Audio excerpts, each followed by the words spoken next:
이런 콘서트는요, 준비한 것은 경희대학교 국제대학원의 경희대학교 국제학연구원의 오다 즉 경희 ODA 센터에서 마련합니다.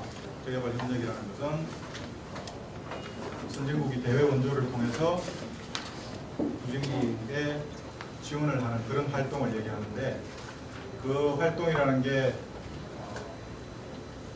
우선 돈을 그냥 갖다 주는 게 아니라 다양한 방식의 프로젝트를 통해서 수행되는 거예요. 그 프로젝트의 과정에서 다양한 인력이 필요하고 전문 인력들이 필요하고, 그 전문 인력을 수요하는 곳에 자기가 부합하기 위해서 내가 어떤 방식으로 경력을 관리하고 능력을 준비해야 되는데, 이런 걸 갖다가 궁금해하는 학생들이 너무 많아서 그 학생들에게 정보를 드리고자 저희가 자리를 저희가 지금 하고 있는 국제개발 분야, 즉 개도국에서의 각종 사업이라든가 개도국의 이거로 퇴치하고 발전을 견인하는 여러 가지 분야에 종사한다는 것은 어떻게 보면은 축복일 수도 있는 것 같아요. 왜냐하면 여전히 그쪽에서는 상당히 많은 노하우, 지식에 대한 수요가 존재하고 있거든요. 그런데 이걸 어떻게 본인이 포지셔닝 할 것인가, 앞으로 어떤 식으로 자기 커리어를 개척할 것인가에 대한 그 멘토링이 상당히 중요한데, 우리 사회에서 적절하게 그런 멘토링이 제공이 되지 않고 있는 것이 사실은 현실입니다. 그래서 오늘은 여러 가지 담론, 우리나라의 원조가 GNI 대비 0.7%니 SDG가 뭐니 이런 거 다 적혀놓고 실제로 사업을 수행하는 단계에서 어떤 식으로 수행을 해야 되며, 그 다음에 우리 젊은이들이 앞으로 이 길로 들어설 때 과연 어떻게 포지셔닝하고 경력 개발해야 되는지에 대한 궁금증을 함께 나누고자 이런 행사를 기획했고요. 앞으로 반응이 좋으면 계속 시리즈로 진행을 할 예정입니다. 네. 우선 이 개발협력 생태계와 개인 역량 개발이라는 주제, 제가 좀 매크로하게 전반적인 이 업계 분위기, 그 다음에 도대체 어떤 사람이 일을 하는가, 어떤 퀄리피케이션을 갖춰야 된다는 의미에서 말씀을 드리겠습니다. 서베이를 돌려봤어요. 뭐가 제일 중요한 것 같냐? 그러니까 뭐 지식과 뭐 이런 거에 대한 거는 많이 없어요. 여전히 이제 평정이 중요하다는 얘기는 있는데 생산 기술이 중요하다는 얘기는 거의 없고, 압도적으로 중요하다고 이 사람들이 답한 게 있어요. 뭐죠? 마케팅이에요. 생산을 해보니까 기술은 어디서든지 얻을 수 있는 거예요. 생산을 한다는 얘기는 결국 지력이 받쳐준다는 얘기, 그 다음에 환경이 받쳐준다는 얘기예요.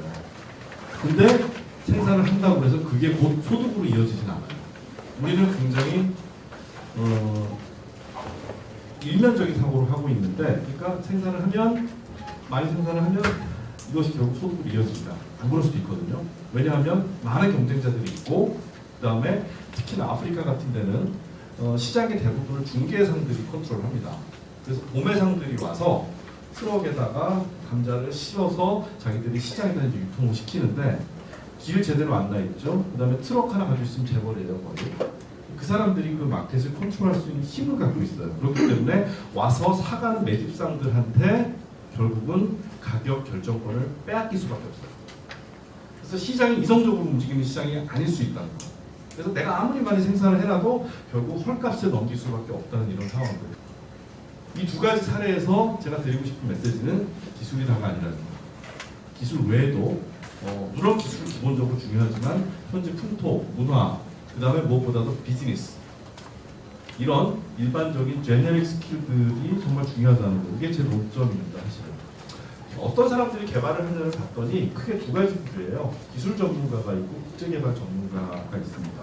근데 사실 업계에 잘못 알려진 것들이, 기술이라는 게 분야고, 분야라는 게 교육, 보건, 행정, 농림, ICT, 뭐해서 나는 이공계적 마인드를 가지고 있고 이과 출신이어야 여기서 전문가로서 활동하고 있다고 상당히 잘못 알려졌는데요. 사실 이분들의 역할보다 저는 이분들의 역할이 훨씬 더 중요하다고 생각을 합니다. 이분들은 언제든지 아웃소싱을 할 수가 있어요. 그 다음에 특히나 한국에서 이걸 하시는 분들이 가장 치명적인 문제를 갖고 있는 게 뭐냐면, 영어가 안 되고 딜리버리 스킬, 커뮤니케이션 스킬이 굉장히 약하세요. 국제화가 안 돼요. 그 갭을 메꿔줄 수 있는 사람들이 결국 개발 전문가라고 생각을 합니다. 이분들은 지역 분석, 수원국의 환경 분석, 사업 분석 능력을 갖고 있고 언어도 하고요. 그 다음에 프로젝트 관리를 할 수 있는 사람들이고, 그 다음에 모니터링 및 평가를 할 수 있는 사람들. 이게 요새 가장 뜨는 분야가 이 분야입니다. 성과 전문가, 그 다음에 성과 관리 전문가. 어떻게 하면 성과를 낼 수 있고 더 나은 개발 효과성을 위해 어드바이스를 줄 수 있는가. 우리나라도 코이카가 생긴 것도 지금 25년 정도 되는데 25년 동안 이분들하고 복잡복잡 해보다가 아무 해도 안 되는 거예요. 왜 안 될까? 했더니 정확히 아까 그 결제판 같은 문제가 생기는 거예요. 그래서 이제는 이분들에 대한 수요가 정말 점점 많아지고 있고요. 사업에도 개발 전문가, 지역 관리 전문가, 프로젝트 관리 전문가들에 대한 투입 요소가 점점 늘어나고 있는 상황입니다. 제가 왜 이 말을 강조해 드리냐면 저 공대도 아니고 IT 전문가도 아니고 저는 국문과 출신이에요. 저는 사학과 출신이에요. 저는 사회학 했어요. 이런 분들 되게 많아요. 근데 쫄지 말아야 됩니다. 절대 쫄지 말고 본인이 이걸 해낼 수 있으면 되는 거예요. 소프트 스킬이거든요. 이건 하드 스킬이고요. 소프트 스킬에서 본인이 정통할 수 있으면 된다. 그래서 결국은 뭐냐, 백투 베이식이에요.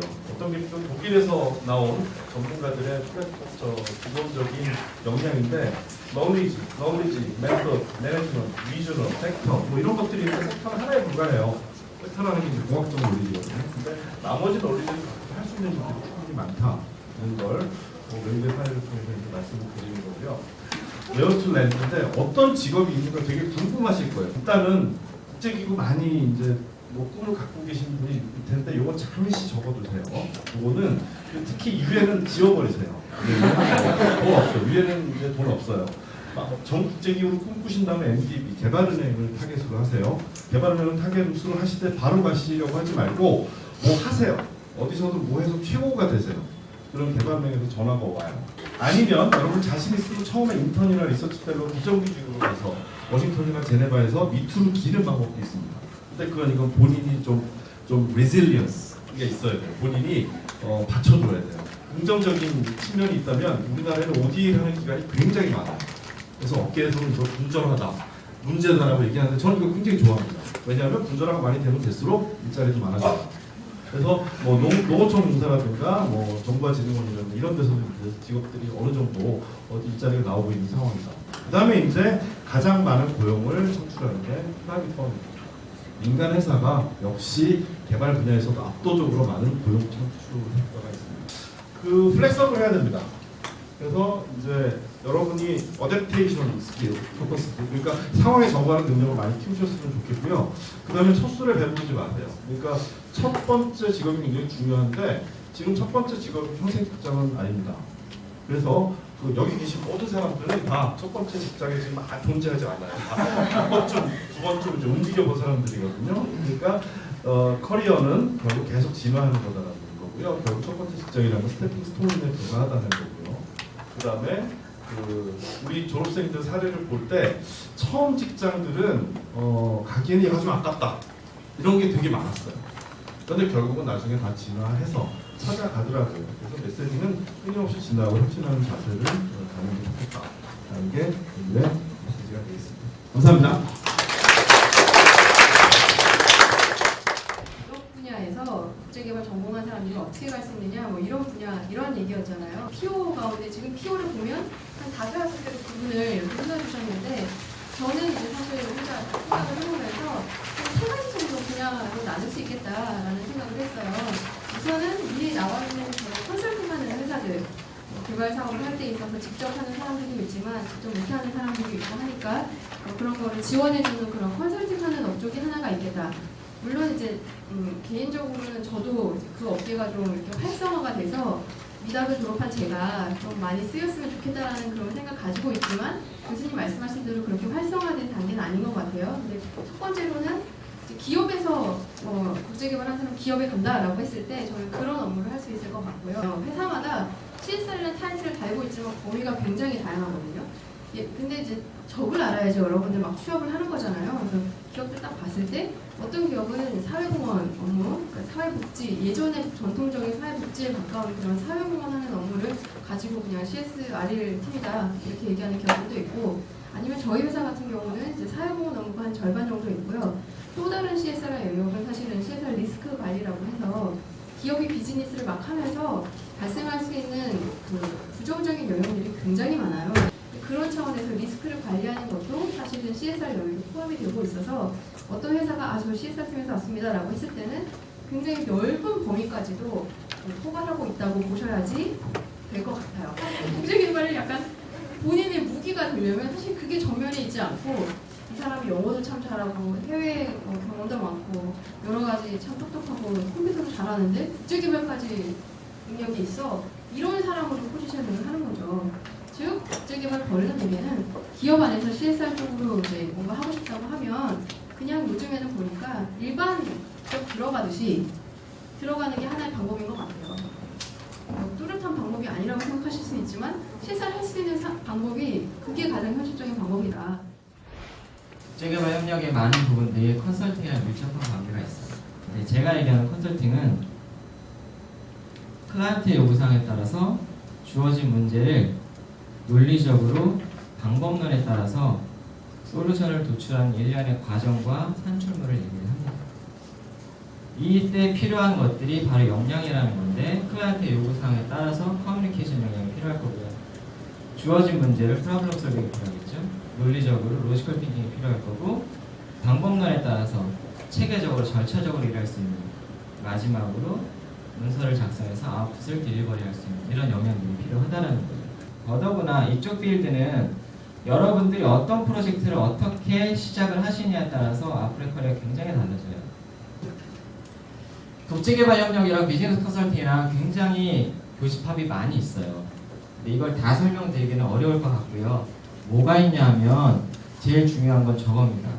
국제개발협력 분야도 이제는 머추러티가 높아지고 있어요. 무슨 소리냐면 성숙도가 높아지고 있다는 거죠. 전문성이라는 게 계속적으로 필요하다는 겁니다. 그런데 여기서 여러분들이 좀만 다른 시각을 가지고 다른 역량을 가지고 있고 비즈니스 마인드를 가지고 있으면 굉장히 다른 사람이 되실 거예요. 경쟁력이 생기실 겁니다.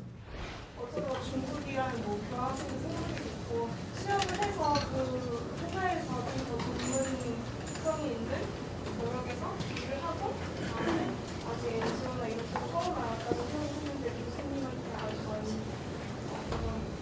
그러려면 한 100만 원 써야 된다. 교육과에 재학 중인 학생이에요.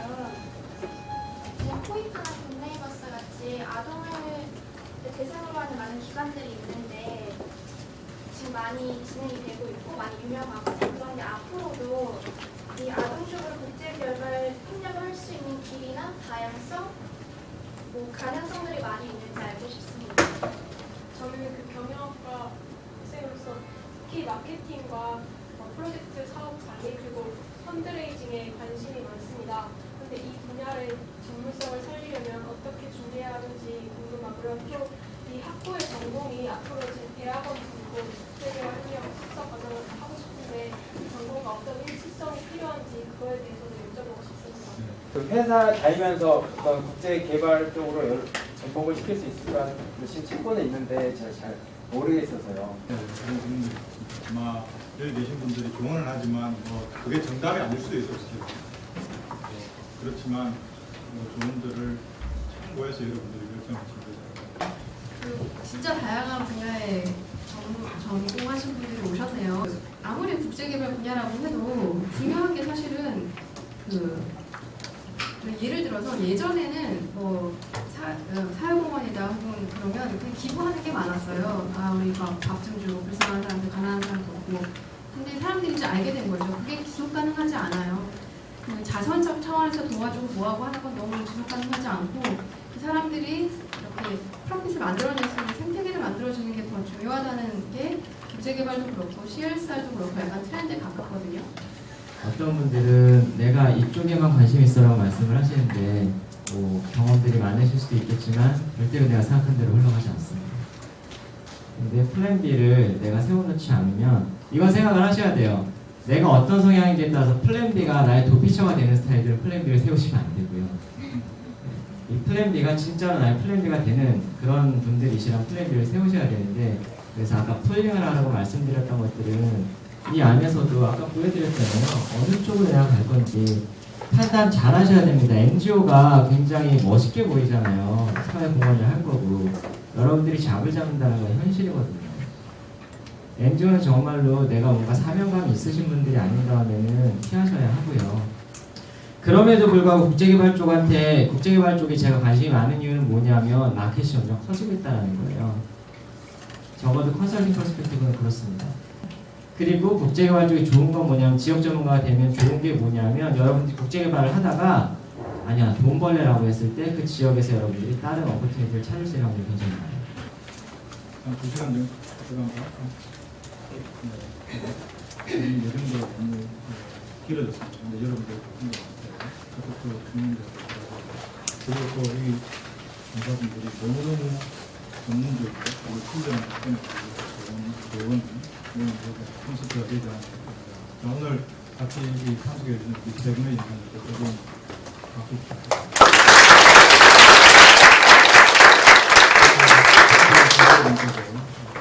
진심으로 감사드립니다. 그럼 이것을 마치겠습니다. 고맙습니다.